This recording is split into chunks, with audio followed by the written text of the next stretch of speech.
হাওড়া পুরসভার সামনে আজ গাছ চাপা পড়ে দুই পুরসভা কর্মীর মৃত্যু হয়েছে। আহত হন আরও একজন। সকালে পুরসভার গেটের সামনে এক দোকানে বসে চা খাওয়ার সময় পুরসভার প্রশাসক মণ্ডলীর চেয়ারম্যান সুজয় চক্রবর্তীর ঘরের সামনে একটি গাছ ভেঙে পড়ে। ৩ জন আহত হন। এদের মধ্যে 2 জনের অবস্থা গুরুতর। তাদের স্থানীয় হাসপাতালে নিয়ে যাওয়া হলে চিকিৎসকরা মৃত বলে ঘোষণা করেন। এই ঘটনাকে ঘিরে হাওড়া পুরসভার বিরুদ্ধে ক্ষোভ প্রকাশ করেছেন সাধারণ মানুষ। তাদের প্রশ্ন, পুরসভার সামনেই যদি এই ধরনের মর্মান্তিক ঘটনা ঘটে তাহলে সাধারণ মানুষের নিরাপত্তা কিভাবে দেবে প্রশাসন? এটা আমাদের এখানে একটা গাছ ছিল, বহুদিনের গাছ।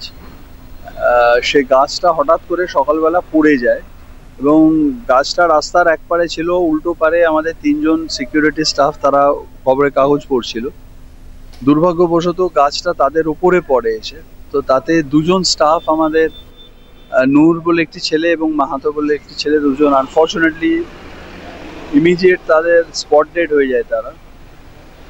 আর একজন আহত হয়েছিল, তাকে হসপিটালে নিয়ে যাওয়ার পরে ফার্স্ট এড দিয়ে তাকে ছেড়ে দেওয়া হয়েছে।